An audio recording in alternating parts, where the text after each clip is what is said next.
सेठ धनीलाल के दो बच्चे थे, बड़ा बेटा मोहन और छोटी बेटी सोनिया। सेठ को हमेशा से ही सोनिया से ज्यादा प्यार मोहन से था। मोहन जब भी कोई चीज मांगता, सेठ धनीलाल उसे एक बार कहने पर ही उसे ला कर दे दिया करता। पर वही सोनिया जब कोई चीज मांगती तो उस बात को बेकार समझकर उस पर गौर नहीं फरमाया जाता था। ऐसे ही एक रात 11 बज गए थे। मोहन अभी तक घर नहीं आया था। उसकी माँ विमला का चिंता में बुरा हाल हो रहा था। तभी विमला गुस्से में सेठ से बोलती है, ये सब आपके लाड प्यार का नतीजा है।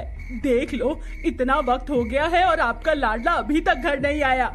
अरे 1000 बार कह चुकी हूँ कि अपने बेटे पर जरा लगाम कस लो, पर नहीं, आपको तो मेरी बातें बेकार लगती हैं। ना जाने साहबजादे कहाँ घूम रहे हैं। यहाँ हमारा चिंता से दिल बैठा जा रहा है। अरे विमला बस करो, आ जाएगा मेरा बेटा। अरे कभी कभी देर हो जाती है घर आने में। तुम बेकार में बोल बोल कर मेरा सर में दर्द मत करो। धनीलाल इतना बोल ही रहा होता है कि तभी शराब के नशे में लड़खड़ाता हुआ मोहन घर आता है। उसकी ऐसी हालत देखकर विमला को और गुस्सा आता है और वो बोलती है, वाह वाह, देख लो आपका लाडला क्या कुकर्म करके आया है। अरे ये उम्र है इसकी नशा करने की। इतना ज्यादा नशा किया है कि ठीक से खड़े तक नहीं हुआ जा रहा। बोलो अब क्या कहोगे आप? विमला, मैंने कहा है ना, ज्यादा जुबान मत चलाया करो। और खबरदार अगर मेरे बेटे के बारे में कुछ कहा तो। अरे यही तो जवानी के दिन है उसके मजे करने के, घूमने फिरने के, खाने पीने के। और देरी हो भी गई तो क्या आसमान फट गया। अरे आ गया ना मोहन घर पर, तो बस अब खत्म करो इस बात को। आजा मेरे लाल, तू थक गया होगा। मैं तुझे तेरे कमरे तक छोड़ कर आता हूँ, तू आराम कर। इतना कहकर सेठ धनीलाल अपने बेटे को अपना सहारा देकर उसे उसके कमरे तक ले जाता है और उसे आराम करने के लिए बिस्तर पर लेटा देता है। वहीं सोनिया छिपकर ये सारा दृश्य देख रही थी। तभी उसे अपने साथ हुई कुछ दिन पहले की घटना याद आती है, जब एक शाम उसे अपनी ट्यूशन क्लास से घर आए हुए 7 बजे से 7:05 का समय हो जाता है। और जैसे ही सोनिया घर आती है तभी धनीलाल उसकी पिटाई करता है। ये बात सोचकर सोनिया की आंखें नम हो जाती हैं और वो खुद से कहती है, आखिर क्यों पिताजी मेरे और भैया के बीच इतना बड़ा भेदभाव करते हैं? भैया इतनी देर रात को घर आया तो भी पिताजी ने उसे गले से लगा लिया, और मैं जरा सी देरी से आई तो मुझे इतना मारा। आज तक कभी पिताजी ने मेरा इस तरह समर्थन नहीं किया, प्यार नहीं किया जिस तरह वो भैया को करते हैं। आखिर मेरी क्या गलती है? एक वक्त ऐसा जरूर आएगा जब पिताजी को अपनी गलती का एहसास होगा और उनको समझ आएगा कि लड़का हो या लड़की, आजादी दोनों को एक सीमा तक ही देनी चाहिए। वक्त यूं ही गुजरता चला जाता है। मोहन की आदतें दिन प्रतिदिन और ज्यादा बिगड़ती चली जाती हैं। जुआ खेलना, देर रात तक घर से बाहर रहना, विमला और सोनिया से बदतमीजी से बात करना मोहन के दिनचर्या का हिस्सा बन गया था। ऐसे ही एक दिन सोनिया अपने पिताजी के पास जाती है और बोलती है, पिताजी मुझे आपसे कुछ बात करनी है।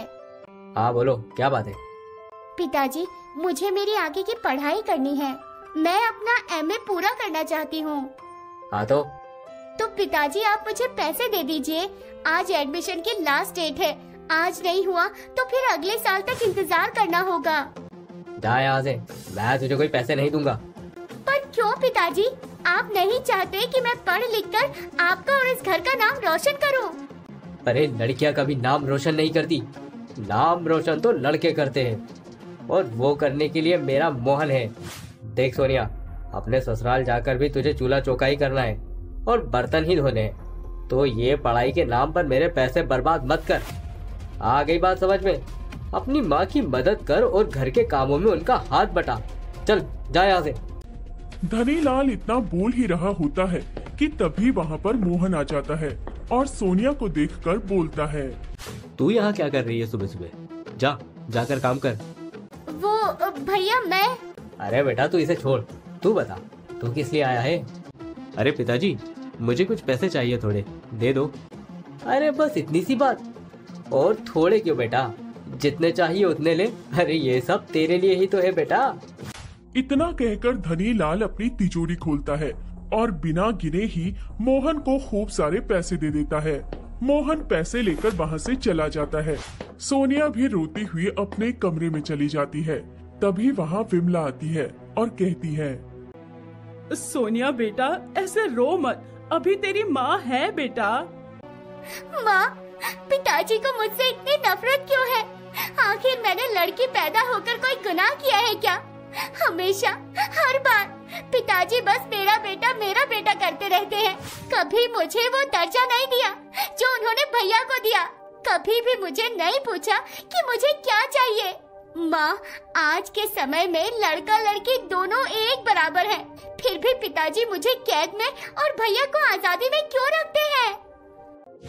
मेरी बेटी, मैं तेरा सारा दुख अच्छे से समझती हूँ। तू चिंता मत कर। तुझे तेरी आगे की पढ़ाई के लिए जो पैसे चाहिए वो मैं तुझे दूंगी। मुझसे जितना होगा उतना हमेशा करूंगी। इतना कहकर विमला अपनी बेटी को गले से लगा लेती है, जिसके बाद विमला सोनिया को पैसे देती है और सोनिया अपना एमए में एडमिशन करवा लेती है और पढ़ना शुरू कर देती है। ऐसे ही शराब और जुआ खेलने की गंदी लत अब मोहन और उसके परिवार को बर्बादी के रास्ते पर धकेलना शुरू कर देती है। ऐसे ही वक्त गुजरता जाता है। सोनिया घर पर ही बच्चों को ट्यूशन पढ़ाना शुरू कर देती है और खुद के पास थोड़े थोड़े पैसे जोड़ना शुरू कर देती है। एक रोज मोहन का जन्मदिन होता है। धनीलाल अपने घर पर एक बहुत बड़ी पार्टी रखता है। मोहन केक कट करता है और सभी को खिलाता है। तभी धनीलाल ने कहा, आज मेरे जिगर के टुकड़े, मेरे बेटे मोहन के जन्मदिन पर मैं यानी कि सेठ धनीलाल अपने बेटे को एक बहुत ही खास तोहफा देना चाहता हूँ। आज मैं मोहन को अपने जीवन की सारी जमा पूंजी सौंपने जा रहा हूँ। ये लो बेटा मोहन, ये मेरी सारी धन संपत्ति के पेपर हैं। मैंने अपना सब कुछ तुम्हारे नाम कर दिया है। बेटा, जन्मदिन बहुत मुबारक हो। थैंक यू पिताजी, थैंक यू। जहां मोहन अपने पिता के दिए इस तोहफे से बेहद खुश होता है, वहीं सोनिया और विमला इस बात से जरा भी खुश नहीं होती, क्योंकि दोनों माँ बेटी को अच्छे से पता था कि धनीलाल का ये फैसला सब पर कितना भारी पड़ने वाला है। अगले ही दिन मोहन कागजों को लेकर अपने दोस्तों के पास जाता है और उनके साथ बैठकर शराब पीने लगता है। नशे में धुत मोहन जुआ खेल रहा होता है और वो लगातार हर बाजी हारता जा रहा था। तभी मोहन का एक दोस्त विवेक बोलता है, क्या बात है मोहन भाई, आज एक भी बाजी जीत नहीं पा रहे? पता नहीं यार, अब तो नोट भी खत्म हो गए। अरे ऐसा कभी नहीं हो सकता कि सेठ धनीलाल के बेटे के पास नोट खत्म हो जाए। अरे इतना बड़ा कारोबार है तेरे पास, वो कब कमाएगा? अरे लगा दिए घर के कागज दाव पर। सही बोल रहा है यार, मेरे बाप ने वैसे भी आज तक कभी मुझसे पैसे का, मेरे टाइम का कोई हिसाब किताब मांगा ही नहीं है। मैं अपनी मर्जी का खुद मालिक हूँ। तो बस फिर लगा दो सब कुछ दाव पर। अरे तुमसे बड़ा कोई जुहारी थोड़ी है, मुझे पता है कि तुम सब कुछ जीत जाओगे। शाबाश मेरे दोस्त, मेरा हौसला बुलंद करने के लिए है। इतना कहकर मोहन मुस्कुराता है और बिना कुछ सोचे धनीलाल की बरसों की जमा पूंजी को दांव पर लगाकर जुआ खेलने लगता है और इस बार भी वो बुरी तरह से हार जाता है। तभी विवेक ने कहा, चल बेटा, अब तेरा खेल खत्म। रोज रोज हमें अपने पैसों की अकड़ दिखाता था ना, अब कुछ नहीं है तेरे पास। अब ये सब कुछ हमारा हुआ। चल भाग यहाँ से। चलो भाइयों, इसके घर और कारोबार पर अपना कब्जा करने का वक्त आ गया है। ओए विवेक, दूर हट, कुछ नहीं मिलेगा तुझे, समझा? वापस दे मेरे पेपर। है, कुछ नहीं मिलेगा तुझे, चल जा। विवेक, वापस दे। मोहन विवेक से कागज वापस लेने की कोशिश करता है, पर विवेक बाकी सभी लड़कों के साथ मिलकर मोहन को खूब मारता है और मोहन वहीं बेहोश हो जाता है। विवेक और बाकी सभी लोग वहां से चले जाते हैं। नशा उतरने के बाद जब मोहन को होश आता है तो वो अपने घर जाता है, जहां वो देखता है कि विवेक और उसके बाकी सभी दोस्त जबरदस्ती घर में घुसकर हल्ला गुल्ला कर रहे हैं। आसपास के सभी लोग धनीलाल के घर के बाहर खड़े होकर तमाशा देख रहे थे। तभी धनीलाल विवेक के आगे हाथ जोड़ता हुआ कहता है, अरे नहीं नहीं, ऐसा मत करो। मुझे और मेरे परिवार को इस घर से मत निकालो। इस उम्र में मैं और मेरा परिवार कहाँ जाएंगे? तुमको जितने पैसे चाहिए मैं सब दे दूंगा भगवान के लिए, ऐसा मत करो। अबे हट बुड्ढे, आया बड़ा मिन्नतें करने वाला।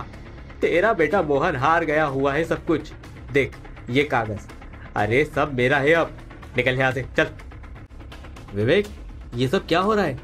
देख ये गलत है। नशे की हालत में तूने मुझे उकसाकर मुझसे ये सब कुछ लिया है। अबे ओ, ये दुखड़ा कहीं और जाकर रोना। इतना कहकर विवेक धनीलाल को जोर से धक्का देता है। तभी सोनिया अपने पिताजी को संभाल लेती है और कहती है, पिताजी जो हुआ सो हुआ, आप इन लोगों से मत उलझिए। घर तो हम फिर से बना लेंगे, मगर आपको या भैया को कुछ हो गया तो मेरा और माँ का क्या होगा?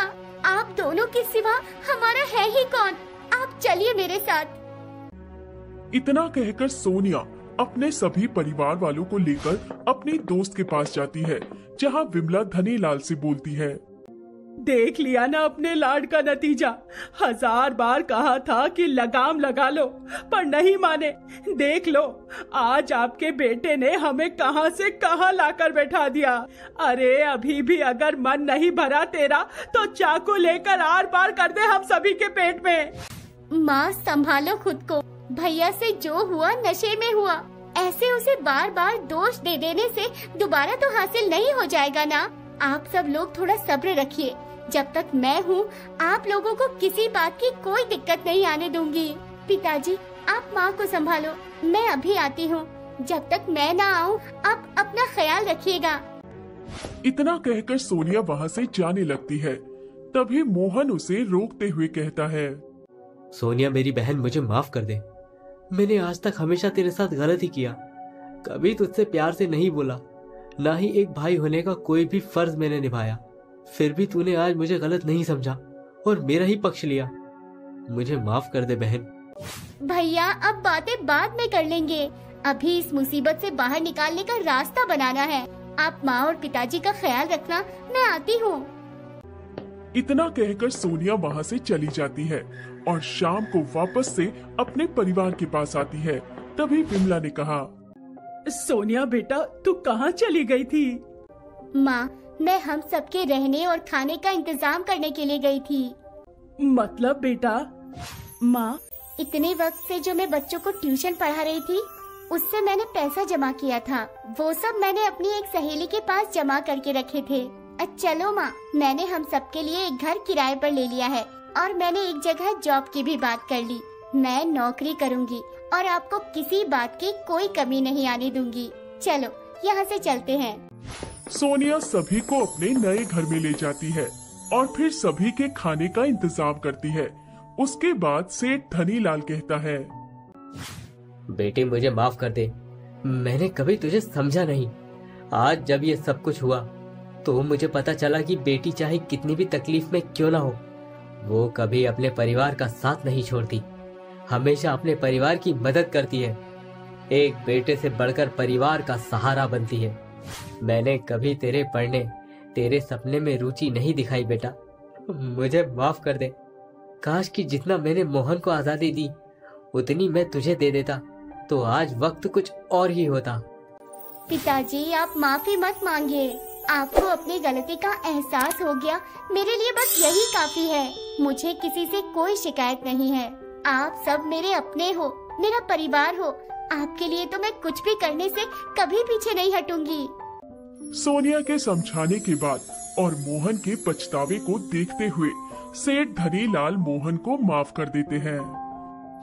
कहानी से सीख। इस कहानी से हमें ये सीख मिलती है कि हमारे परिवार की तरफ से मिली आजादी का हमें कभी गलत उपयोग नहीं करना चाहिए, क्योंकि आजादी सम्मान बढ़ाने के लिए दी जाती है, ना कि सर झुकाने के लिए।